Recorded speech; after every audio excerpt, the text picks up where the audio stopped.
Rahim, chères téléspectatrices, chers téléspectateurs, salam alaykum, que la paix soit sur vous. La tradition prophétique rapporte qu'un jour, pendant que le prophète sallallahu alayhi wa sallam, se trouvait entouré de ses deux petits-fils, Sayyidina al-Hassan et al-Hussein. Le prophète sallallahu alayhi wa sallam jouait avec les deux enfants et parfois les serrait, les embrassait. Sur ces faits, un bédouin vint à la rencontre du prophète sallallahu alayhi wa sallam. Il entra dans sa présence et il vit cette scène. Il fut stupéfait. Il lui posa la question, comment, ya Rasulallah, comment prophète de Dieu, vous embrassez des enfants et vous jouez, vous montrez tant de tendresse avec l'autre dans les enfants? Moi j'ai 11 enfants et je n'en ai jamais embrassé un seul, vantant en quelque sorte sa rudesse, qui était faussement considéré comme un signe de virilité. C'est alors que le prophète sallallahu alayhi wa sallam se tourna vers lui et lui lança cette sentence: ماذا أملك لكم لو قست قلوبكم. Que puis-je faire pour vous si vos cœurs se sont endurcis?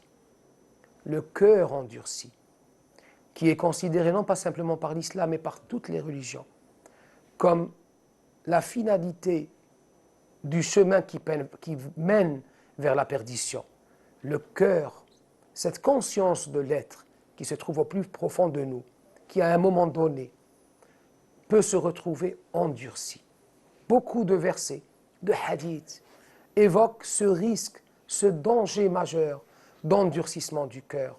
Lorsqu'il dit dans le Coran, فَقَسَتْ قُلُوبُكُمْ فَهِيَ كَالْحِجَارَةِ أَوْ أَشَدَّ قسوة.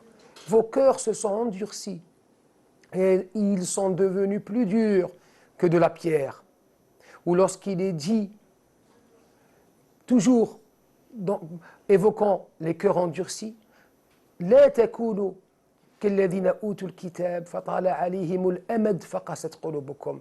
Ne soyez pas comme ceux qui ont eu la révélation avant vous, mais malheureusement, leurs cœurs se sont endurcis. Que veut dire la tradition par la notion de cœur endurci?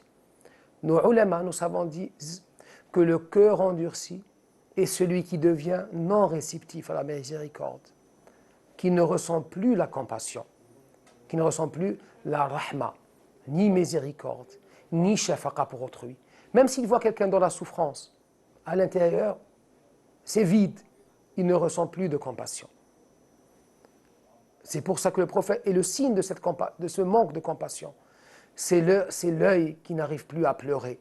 C'est pour ça que le prophète sallallahu alayhi wa sallam disait A'udhu billahi min ayni la tadma', que le Seigneur nous protège, je me réfugie auprès de lui, d'avoir un jour un œil, ou qu'une personne ait un œil qui n'arrive plus à pleurer. Le deuxième aspect du cœur endurci, c'est le cœur non réceptif à la maw'ida, non réceptif à la parole de Dieu. C'est-à-dire qu'il écoute les versets récités, qu'il écoute, entend les traditions du prophète, mais à l'intérieur, c'est mort, ça ne bouge pas. Il n'y a pas de ressenti. À un niveau plus élevé encore, qu'est-ce que le cœur endurci? C'est le cœur qui, même dans le cercle de la religion, qui entend les hadiths, mais en même temps, c'est un cœur qui est devenu prisonnier du fait et ne fait pas, qui est prisonnier de la lettre, c'est-à-dire qu'il a perdu le sens profond de la religion. Le sens profond de la religion ne se limite pas au halal et au haram, avec toute leur importance, mais illa man ata Allah biqalbin salim, c'est-à-dire un cœur plein de compassion, un cœur rempli du tawhid et de l'amour de Dieu, à un niveau encore spirituel plus élevé. Qu'est-ce que le cœur endurci? C'est tout simplement le cœur qui ne ressent plus la présence de Dieu. C'est le cœur qui a perdu le shu'ur. Wa antum la tash'urun. Vous n'avez plus conscience de cette présence de Dieu. Dieu n'est pas loin, hasha. Il est présent. Il ne se trouve pas trois sans qu'il soit le quatrième. Mais malheureusement, nous avons perdu cet état de ihsan. Si tu ne le vois pas, lui il te voit. C'est-à-dire que tu ressens en permanence sa présence. Or le cœur endurci ne ressent plus le regard de Dieu, ne ressent plus son omniprésence. Pourquoi? D'où vient cette insouciance? D'où vient cet endurcissement du cœur? Toujours pour nos ulama, et que Dieu les rétribue pour leur œuvre pour l'islam, l'endurcissement du cœur vient du péché. Plus on accomplit le péché, et plus le cœur s'endurcit. L'endurcissement du cœur vient de l'oubli. Plus on s'éloigne de la prière, plus on s'éloigne de la récitation du Coran, plus on s'éloigne des bonnes actions, plus le cœur s'endurcit. Le cœur endurci vient également de l'injustice, ad-dhulm. Si on est injuste avec une personne, ad-dhulmu dhulumat, c'est une marque de ténèbres qui vient se greffer tout d'abord sur l'être humain qui est injuste. Nous avons été injustes. Et plus une personne est injuste, plus le cœur s'endurcit. Comment traiter cet endurcissement du cœur? Alhamdulillah, Dieu n'a pas laissé l'humanité égarée. Il lui a adressé une révélation. La récitation du Coran. La récitation du Coran rend le cœur vivant, redonne la vie au cœur. Le dhikr, par le dhikr, les cœurs s'apaisent. Al-qulubu tasda', dit le prophète. Les cœurs s'endurcissent, les cœurs se voilent.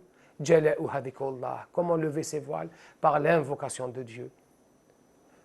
Enfin, comment traiter cette insouciance du cœur?